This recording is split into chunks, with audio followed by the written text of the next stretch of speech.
This is our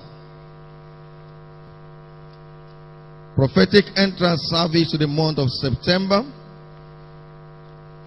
and also our covenant day of open doors. God's word for us this month is supernatural breakthrough is my birthright. Can somebody say that with me? Supernatural breakthrough is my birthright.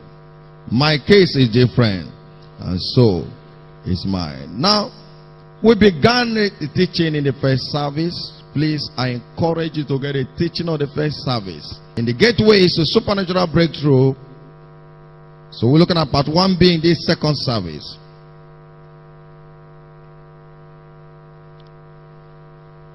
Come with me to Revelation chapter 3, 7 to 8. Revelation chapter 3, 7 to 8. I take my text from there. Revelation 3, 7 to 8.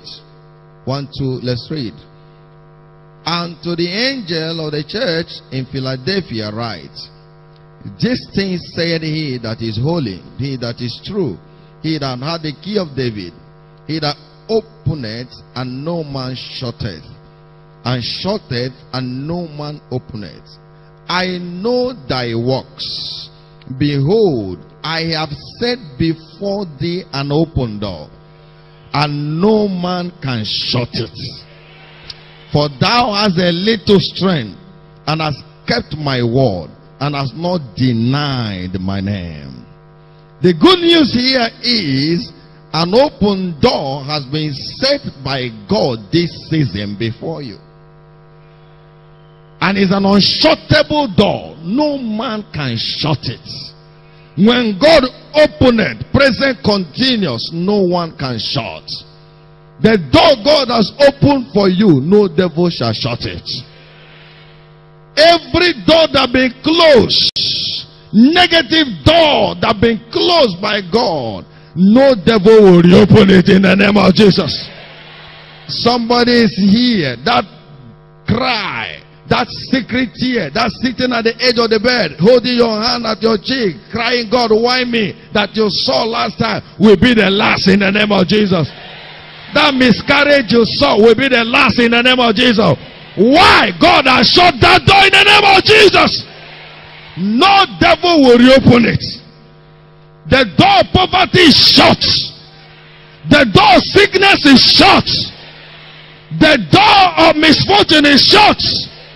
The door of oppression is shut. The door of failure is shut. No devil will reopen it. But for now, God has set before you an open door. Which open door? Open door for opportunities. Open door to nations. Open door to fruitfulness. Open door to joy unspeakable, full of glory. Open door to peace like a river. Open door to honor and dignity. Open door to breakthroughs on every side. Career breakthrough, business breakthrough, marriage breakthrough, financial breakthrough. No one shall shut it in the name of Jesus. God said, I know thy works, and I know that you have a little strength. Which means, if it is by power, you may not be able to open this door. But I'm using my omnipotent power to open the door for you, and no one can shut it. This should make you to be glad. When the Almighty is the one working on your behalf, no mighty force can stop you. And God said, when I open, no one can shut. When I open, no one can shut. I think the only issue here is for us to be able to see the open door. Not that the door has not been opened. I set before you an open door. The door is already set. The door to your promotion is set. The door to your fruitfulness is set. The door to your honor is set. The door to your enlargement is set. The door to your divine remembrance is set. The door to your favor is set. But are you able to see it? That's the question every wise person may ask. Are you seeing the open door? Because in this kingdom is to you as far as your eyes can see. Can you see the set open door? Can you see yourself getting married? Can you see yourself having children? Can you see yourself having triplets like that lady that shared a testimony today? Can you see yourself enjoying breakthrough in business? Can you see yourself getting the honor that you desire? Can you see it? There was a well of water around Hagar in Genesis 2:19, but she saw it not. And because she couldn't see it, she wept so much. Many are weeping, many are crying, secret cries, cry of the heart, which is very, very dangerous, because they can't see the open door that been set before them. Hagar never saw the well of water. The well of water was there. It has always been there, but she needed to see. Somebody needs to marry. Your husband is around, your wife is around, but you've not been able to see. Your helper is around, but you've not been able to see. But hear me, by this set open door, your eyes shall be opened. And God opened the eyes of Hagar, and she saw the well of water and took the water and quenched the thirst of the sun. I don't know what needs to be quenched in your life for you to be happy, for you to be joyful. God will open your eyes to see the opportunity. There are opportunities in this land that have not been discovered. We saw in the first service, he said he will give us the treasures of darkness and the hidden riches of secret places. There are undiscovered things that need to be discovered. Your eyes will be open. Now I pray for each one hearing my voice right now. My God will give you a hearing ear and a seeing eye. It's not every eye looking that is seen. God will give you a seeing eye. You'll be able to see opportunity from far. You'll be able to see that door from far. In the name of Jesus Christ. When God opens the door for you, nobody can shut it. Oh, Peter toiled all the night and caught nothing. Luke chapter 5 verse 2, the Bible said they were washing the nets. They were washing their nets. He toiled all the night. He couldn't see the opportunity. He couldn't see the open door. But when Jesus came around and Jesus said, Peter, carry your nets, lower it into the deep for a drought. Peter said, look, Jesus, I'm older than you. I've trained children with this business. They don't catch fish in the day. I've tried all the night, I've toiled all the night, but I caught nothing. But nevertheless, which means no matter what, come what may, however, verily, verily, at your word, I will lay down the net. Jesus said, they were washing their nets. Jesus said, lower your nets. Peter carried only one net. Check your Bible. He carried only one net. How wish Peter put all the nets? I believe that day all the fishes were angry with Peter. Because without Jesus, there was nothing that was made that was not made. When Jesus said, lower the net, all the fishes did a meeting. They came out with a communique that today we'll go for census. Inside Peter's net.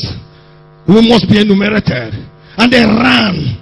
No one missed the road. But when they came there, no nets, only one net. That's why the net broke. There was no space for them. But however, Peter got a net-breaking, boat-sinking harvest. Hear me. By the next opportunity you will get, the next open door you will hit, the next breakthrough you will hit, it shall be a people gathering breakthrough. It shall be a net breaking breakthrough.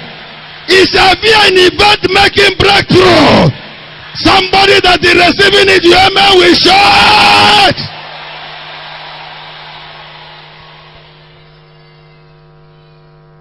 Doors of opportunities will open to you. Someone is here, doors of foreign opportunities will open to you. God will link you to foreign partners. Doors of contracts will open to you. That company that is only known with complimentary card, God is going to make it fruitful. Payments due to you will be made due. Appointment will be set for you. Doors of marriages will take place. In the name of Jesus Christ. A lady once met me in Kaduna. For 27 years, nobody married in their family. 27 years. Kelechi by name. But by the favor of God, after that single meeting, God answered and opened door for her. Somebody she knew long time ago that she has forgotten began to get in touch with her. And at the end of it, December 2014, they married. She has a baby boy today. I don't know the door you want to be open to you. From this service, God will open it. God will open it.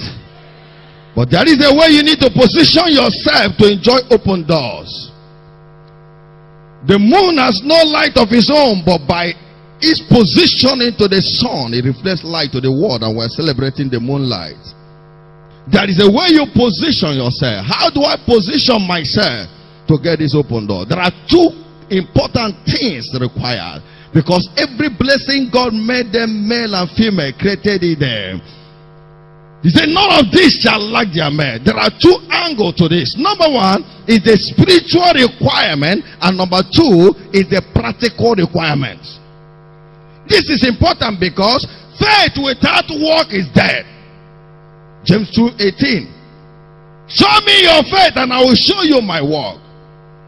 Faith is good, but it's not enough. We need to still take some practical steps. You need to take some practical steps. So we must engage the two.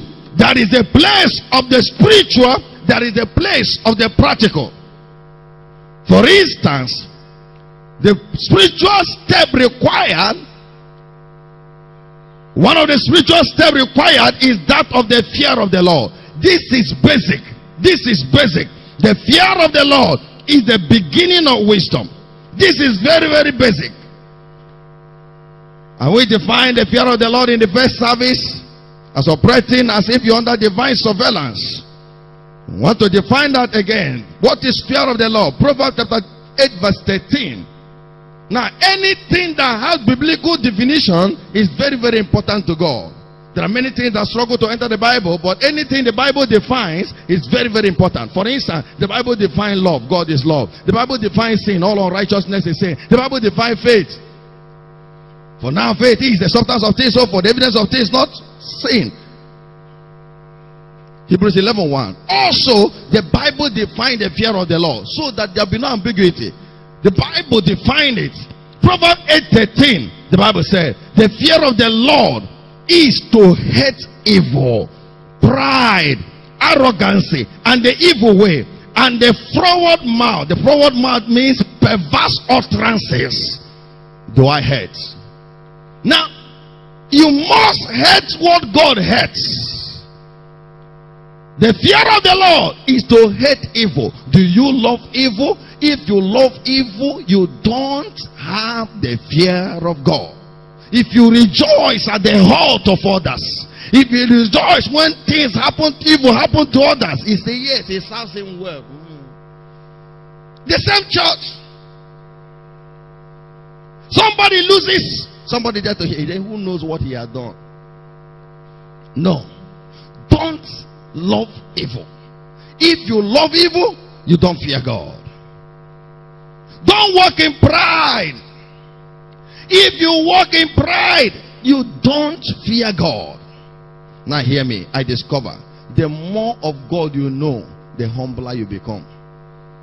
Because the more you know him, the more you just you just know that you don't know him. That's why Paul can say that I may know you and the power of your resurrection. Now this is the same Paul that gave us half of the New Testament.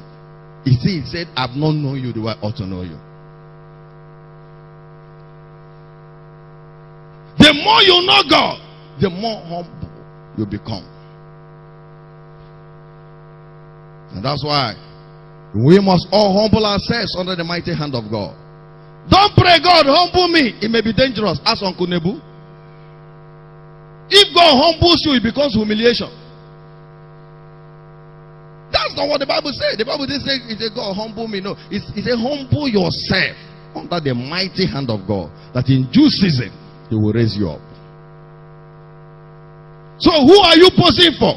Who are you raising shoulder for? How much do you have that you think you are making noise? Just relax and let God lift you. What you think you have now, that's what people are giving out to others. So humble yourself and let God lift you. Let God lift you. I told us in the first survey, there are mighty men, but there is only one almighty God. Stop contesting with the Almighty.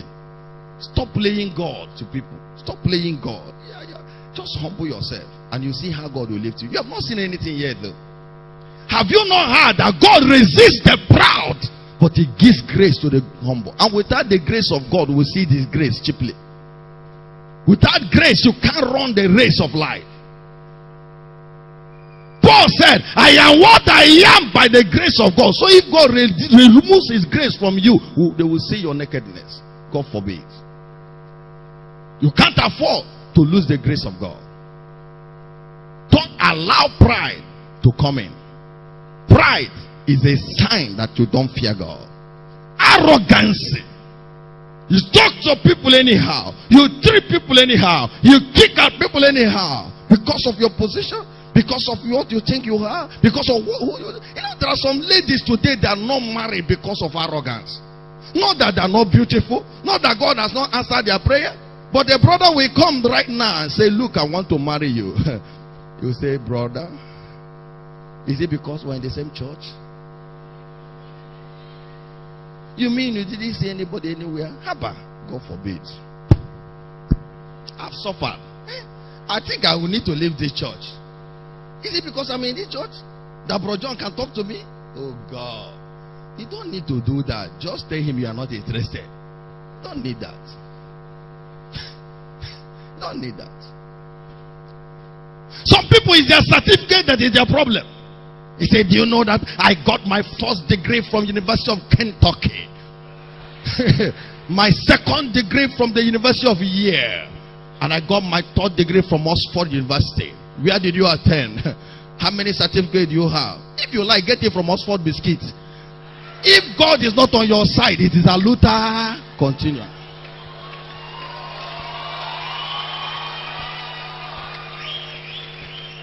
Okay, go and eat your certificate. You know, there are some people. Do you know that I have first class? Go and eat first class. There are many third class employing first class. Oh, I saw something one day in Sabo. They were doing inter-house sports for the children, and the children started running. I took a very big. I learned from anything. I was seated there, and I saw the children running and running and running. One little girl was doing very well. I don't know, something from a yellow house or so. She was just doing well, giving the others gap. All they needed to do was carry their ball from one place, drop it in a basket, come back, pick it. She was doing her own very fast. The last lap, she was about to drop the last ball, and breeze blew and took away the basket. She was confused. Should I drop it? Should I run back? She didn't know what to do. She was standing like that. Others came first before her. And I took a lesson. It's not of him that willeth. It's not of him that runneth. It's of the Lord that showeth mercy. If he didn't show you mercy, if he didn't renew the mercy currency, you are in trouble. How are you getting what I'm talking about? You know, that you enter school before someone, that you graduated before someone, does not mean you get job before the person. It doesn't mean that you will make it before the person. So just relax. Humble yourself. Be yourself before God. Fear of the Lord. Many are not enjoying the open doors that are set before them because they don't fear God. And because they don't fear God, God can't trust them. There are some people today, if you give them 10 million, they will go and marry 3 wives at the same time. And God say, hey, remain there. I don't want to lose you.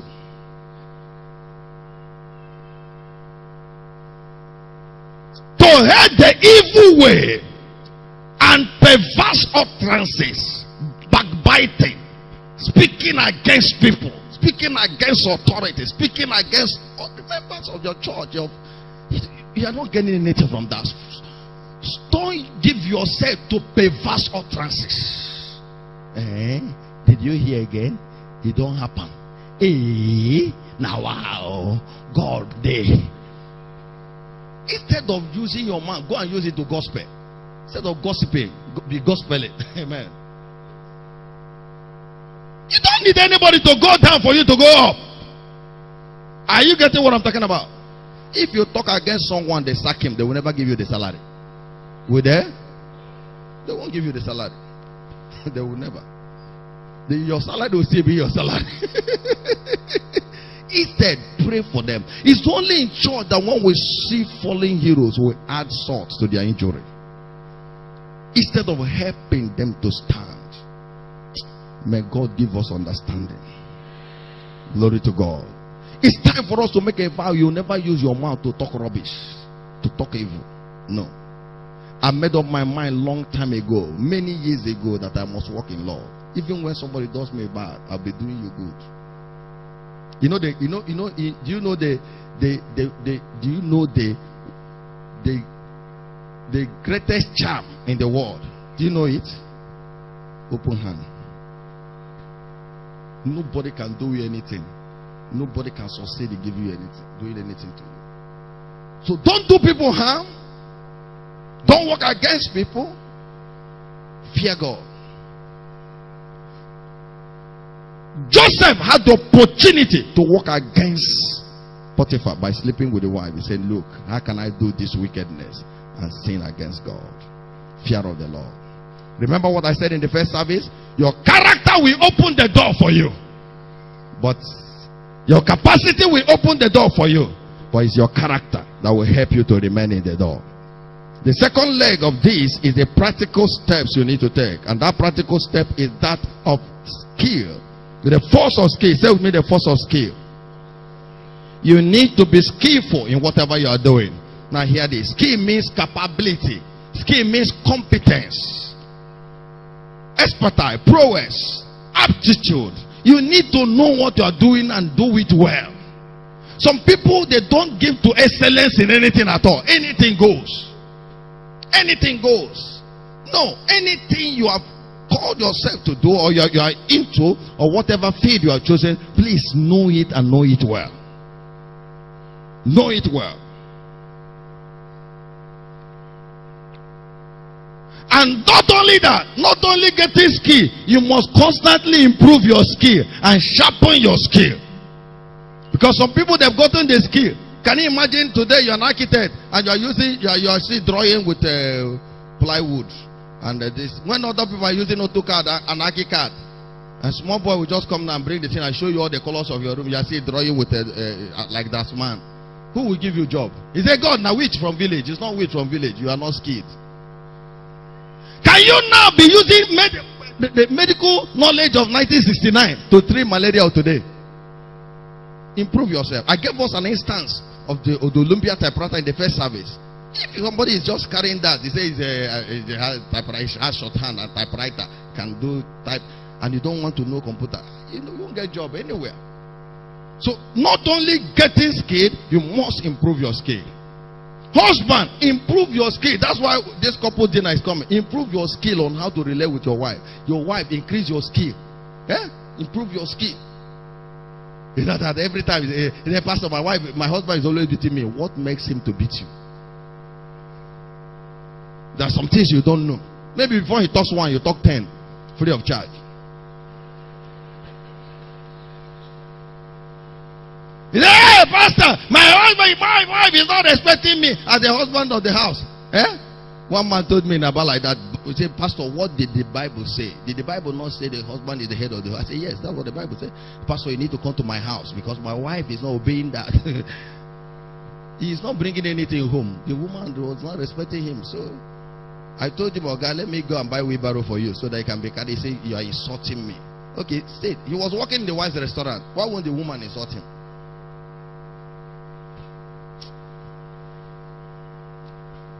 I didn't say you should go and do that in Jesus' name. Love your husband, love your wife. But everybody must be up and doing. Is it okay? Do your own side. You must create, you must be creative. You must be skillful in whatever you are doing. Is it okay? How do I acquire skill? Skill can be acquired through two different ways. Number one, it can be by endowment. By endowment. God can endow you with skill. God can give you the talent. He can be divinely endowed. Like David, it was said of David in Psalm 78, 72. He chose David also his servant and took him from the sheepfold, from following the great with young. He brought him to feed Jacob his people and Israel his inheritance. Look at 72. So he fed them according to the integrity of his heart and guided them by the skillfulness of his hand. Moses guided them. You know, many of the people that came to David, they were distressed people. But David guided them. They became mighty men of David. You need skill in whatever you are doing, and you can be endowed with skill. God gave to Bezalel and others wisdom to do artwork in the house of God. In Exodus 33, 30 to 34. It was God that put that in them. So I don't know the talent God has given to you. Maybe to sing, to cook. Maybe God has given you talent to create things. Please pay attention to it. Pay attention to it. Concerning Daniel, it was said in Daniel 1:17, as for these 4 children, God gave them knowledge and skill in all learning and wisdom. And Daniel had understanding of visions and dreams. No wonder he was relevant in 4 administrations. It was skill that God endowed him with. Remember, there is no ungifted person. He gave to them according to their several ability. That's why I pray that your eyes will open to see what God has put inside you. I like what Helen Keller said. Helen Keller said that blind mind is worse than blind eyes. Some eyes are seeing, but their mind are blinded. May your spiritual eye be open to see what God has put inside you. In the name of Jesus Christ. Now, in case you discover you have not seen what you are endowed with, you can acquire skill through training. Say with me, through training. Yes, you can train yourself to learn anything. Yes, if you are interested. That's why an apprentice mechanic will come. He doesn't know anything, but by giving himself to the training process, before you know it, he graduates to be a mechanic. And you park your car, and there's a noise somewhere. He said, "Okay, wait first." You put his ear to the engine. He said, "Okay, start the car." He started. He said, "Okay, I know what to do." He will go and touch somewhere and say, "Okay, bring your money." He said, "Okay, now start it." He learned it. He learned the skill. He learned it. So you can learn any skill you are interested to learn.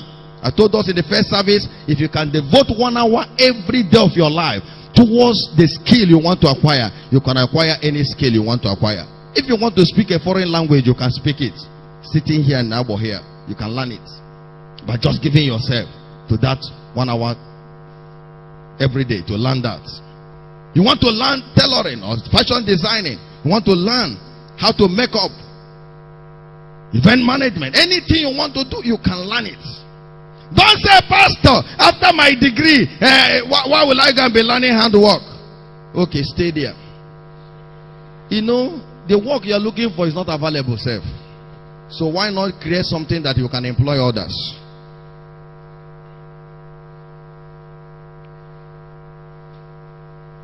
I had a story of Taiwan. About 60 years ago, Taiwan was an island, empty island. 60 years ago. By donations from US, they started a technological revolution. Today, Taiwan is one of the Asia tigers. Today is it's the 5th economy in Asia, the biggest 5th economy, the 5th biggest economy in Asia. What happened? They'll send people to US to go and learn their technology, and then give them some things to start, give them some grant to start. But you must come back to Taiwan to establish. Today, even what you used to call Taiwan product today the original. 3 of us. They acquired certain things, and today the world is being shaken by Taiwan. You can change your seasons. You can change your life. You can change the things you are doing if you are truly interested. I also had a story of a man that entered into an organization, a railway corporation, with another man. 2 of them entered as casual workers, collecting daily pay. But one day he made up his mind. How long will I be collecting this daily pay? I want to head this railway corporation one day. And he pulled out and went back to school. His friend continued on the daily pay, because he said, the one I have in my hand here is better than the one out there. Now, after training himself, 25 years after, one day, the official vehicle of the general manager of the railway corporation passed a certain place, and the man inside at the owner's seat stopped and came down and greeted another man walking in the same place. This is after 25 years, and embraced him, and they shared certain things together. When he entered the car, the driver told him, "Why did you do this? Do you know who you are?" He now narrated the story, how 25 years ago they entered the same corporation. He made up his mind to go and acquire more skill. 25 years after, he became the general manager of the railway corporation. The same man that refused to acquire a skill was still doing his daily labor, collecting daily pay. Don't you know, the more you learn, the more you earn. Rise on your feet.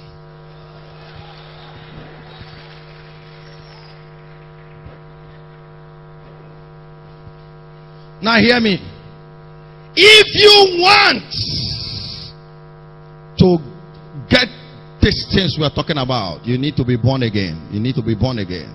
Not only born again, you need to walk in the light of scriptures, because darkness cannot shut light. Not only that, you need revelation of the ways of God. You need to keep running with the revelation of the word of God. You need to increase in power. You need to increase in power. Thank God for the power level you have now. You need to increase in power. There are some people out there that are using certain forces to move themselves forward. You need power in God. You need power in God. Ezekiel 47. Ezekiel told us how you can move from the ankle level to the knee level to the waist level and to the river that you cannot swim in. You need to increase your power level so that you can enjoy more open doors. But firstly, now I want to give opportunity to everyone that's not born again. You need to be saved. That's where the journey starts. Hear me. If you are not born again, you are but a dust that can be eaten by the devil anytime, any day. But somebody is here today. You want to give your life to Jesus. You don't want to be a dust for the devil to be eaten. You don't want your destiny to be wasted. I want you to put your hand on your chest. Pray this prayer of salvation with me. Maybe you are here. You gave your life to Jesus. Someday you are no more there. You need to come back to him. Let him come back to you. He said, return to me, I will return to you. What you do with God determines what he does with you. Your proximity to God is not determined by God. It's determined by you. Draw near to me and I will draw near to you. Somebody wants to draw near to God today by being born again or rededicating his life to him. Maybe you are struggling with certain evil habits in your life, and you know that without God, that cannot be broken. Right now, I want you to return to God. New Year resolution has not resolved it, but you can resolve it in God. Why not turn to him today? You're among the category of people I mentioned. Put your hand on your chest. Pray this prayer of salvation with me. Say with me, Lord Jesus, come into my heart. Be my Lord. Be my Savior. I believe in my heart you are the only Son of God. You died and you resurrected on the third day. Today, from my heart and with my mouth, I confess you as my Lord and my Savior. Jesus, write my name now in the book of life. I am born again. I'm a child of God. I return to you. Return to me. Thank you, Jesus. Out the list of the things you want God to do for you in September. We're going to be using that to pray. And what will we be asking God? Father, as you silence every adversary to my open doors, give me supernatural breakthroughs. Father, as you silence every adversary to my open doors, give me speedy supernatural breakthroughs. And all the things you are putting in your list, you mention it to God. Let this be done. Let that be done. Are you ready to pray? Lift your voice right now. Pray from the depth of your heart. Father, as you silence every adversary to my open doors, give me speedy supernatural breakthroughs in my life, in my family, in my finances, in my academics, in my marriage, in my relationship. Thank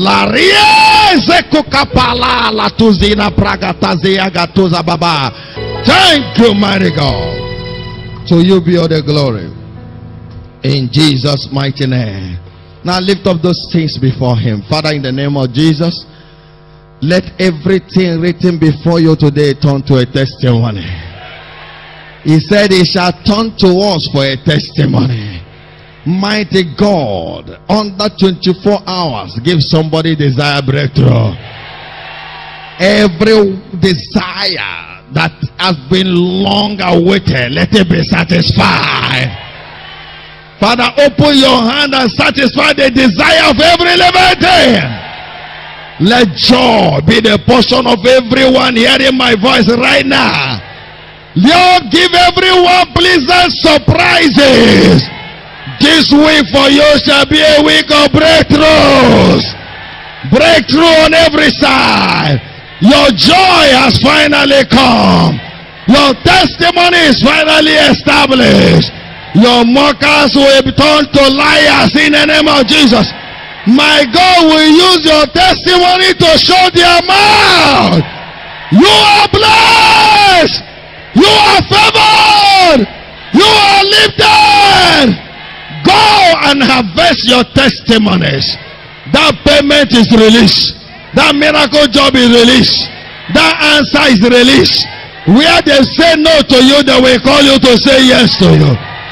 People that rejected you will turn to help you. I soak you and your entire household in the blood of Jesus. Every day of this month shall produce for you unusual testimonies. Go and return with testimonies. In Jesus' glorious name.